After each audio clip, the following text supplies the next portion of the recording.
3 ঘন্টা 3 ঘন্টার মধ্যে আমি অনেককে থানার বাইরে দেখতে চাই।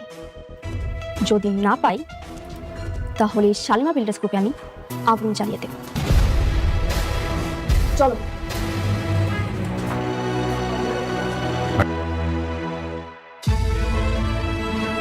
স্যার, আপনি অনেকে ছাড়া দেন। যে মারা গেছে তার পরিবারের সাথে আমি আলোচনা করব। আপনি বললেই তো আমি ছাড়তে পারবো না। এই কি জুতা মেরে গর্দন করছো? তোমার প্রশংসা না করে পারছি না। ওয়াও, বাহ!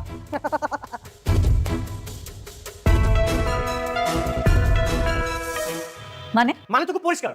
তোমরা আমার সাইড বন্ধ করে আমার শ্রমিক নিয়ে যাও, আবার সেই শ্রমিক আমার সাইডে আসার পরে অ্যাক্সিডেন্ট করে মারা যায়। সেখানে আমার দোষটা কই শুনি? না না না, তোমার তো কোনো দোষ নেই, তুমি একদমই দোষী না। তোমার কোম্পানির ম্যানেজার রমজান সাহেব কমপ্লেন করেছে আর পুলিশ আমাকে এখানে নিয়ে এসেছে, আর তুমি ভালো সাজার জন্য আমাকে ছাড়িয়ে নিতে এসেছো। বাহ, আমিও দেখতে চাই তোমার এই অভিনয় প্ল্যানিং কতদিন করতে পারো, এর শেষ আমি দেখতে চাই। শেষটা আপনারা বাসায় গিয়ে দেখেন, এটা থানা। আকবর ভাই বলে দেন।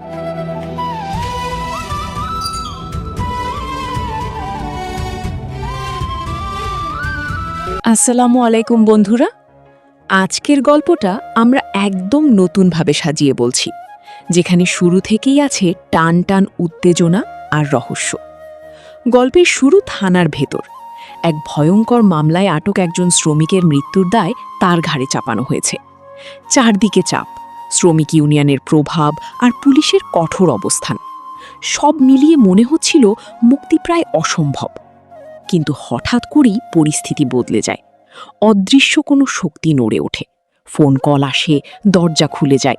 কিছু কাগজে সই হওয়ার পর অনেক হঠাৎ করেই মুক্তি পেয়ে যায়, যেন সবকিছু আগেই পরিকল্পিত ছিল। থানা থেকে বেরিয়েই অনেক বুঝতে পারে এটা কোনো সাধারণ ঘটনা না। কেউ খুব পরিকল্পনা করে তাকে ফাঁসিয়েছে। তার ব্যবসা, তার সম্মান সবকিছু ধ্বংস করার চেষ্টা চলছে। আর এই ষড়যন্ত্রের সূত্র খুঁজতে গিয়ে সে বুঝতে পারে তার সবচেয়ে বড় শত্রু বাইরে না, তার নিজের কাছের মানুষদের মধ্যেই লুকিয়ে আছে। অন্যদিকে মেঘলা নিজের জীবনের সবচেয়ে কঠিন সময় পার করছে।